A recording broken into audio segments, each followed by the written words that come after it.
guys, I'm here today at the City of Hope in the city of Duarte. I am meeting with a family, the Conely family, who recently lost their daughter to cancer. I want to make sure that this family not only has the space to share what their daughter has done before she passed, but what continues to live on in her memory.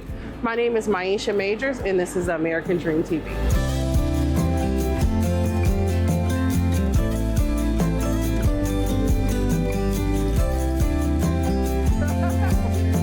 So today we are here with Stacy and Chris Conely. They are the parents of Addison Conely. And like I said, I wanted to really give them space to share their daughter's journey, and not only their daughter's journey, but share about her foundation. So, Stacy and Chris, welcome. Thank you. Can you guys tell me, just tell us some stuff about Addison. Addison was the best. She never met anyone she didn't love.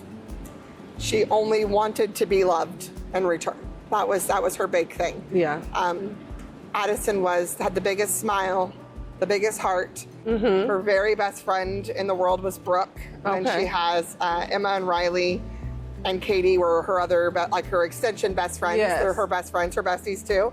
And then her brothers that could do nothing wrong. She was such a special young lady, just from everything that I heard. And so through all of this, her family has honored her memory and continues to honor her memory, and she continues to live on through them. But they have started a foundation, and I believe Addi started it before she passed. And so tell us about that. Addi started a foundation called Addi's Blankets of Love. Okay. And Addi's foundation was one that was so near and dear to her heart. And that was because when we were in the hospital, Addi thought that the rooms were scary. Okay. She hated that the sheets were these white, crispy. She would tell them they were crispy like a tortilla chip. Okay. Who talks like this? But our girl. And then the blue, itchy blankets. Right. And she hated them. And it brought it to light when we met a little girl, a precious little girl, and she was scared, and she cried in her room because she said she was scared. The room was scary. The room was scary. Of course. So this was the first child that Addi wanted to give her some of Addi's sheets. Wow. And then amazing, Mr. Monroe and Sharice Monroe, they made it for us. Wow. They did all the documentation. They submitted it to the IRS. They created Addi's Blankets of Love. Wow. And Addi was able to run her foundation while she was still alive. We had an executive board and a junior board. She was the president of the junior board. And she was able to go with us to take blankets and sheets and toys to kids.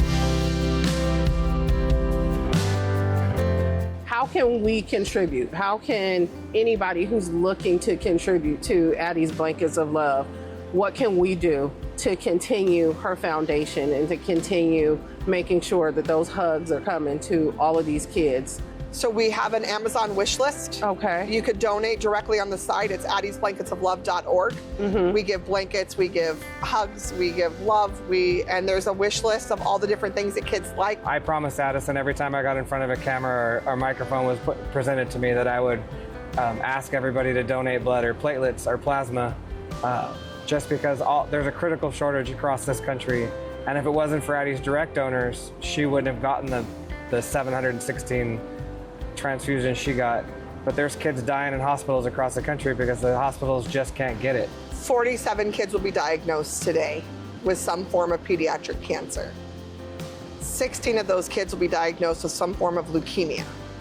If you're diagnosed with acute myeloid leukemia, which is what Addi had, only 1 in 5 people survive past 5 years. The NCI, which is the National Cancer Institute's budget, and what they give to pediatric cancer, all in pediatric cancer, all of it is so minimal. And in fact, it's ever changing. And it used to be less than 4%. Now it's less than 8%, which is a huge jump. It's almost doubled. The problem with that number is, in a budget that's never really changing, in a world where everything in cost is going up, the budget is actually less today than it was 5 years ago. She fought so hard to just let it end with her. And that's why we continue and we carry on. You should never doubt it's true. I am not forgotten.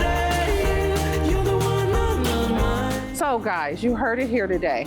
We are here again, like I said, at City of Hope, and we are with the Conely family, highlighting what's going on in cancer research. There's so much that can be done and so much to do. I am so thankful that this family gave me the opportunity to highlight what's going on in pediatric cancer and what's going on in the research of it. I encourage you to get involved today. This is Maisha Majors with the American Dream TV.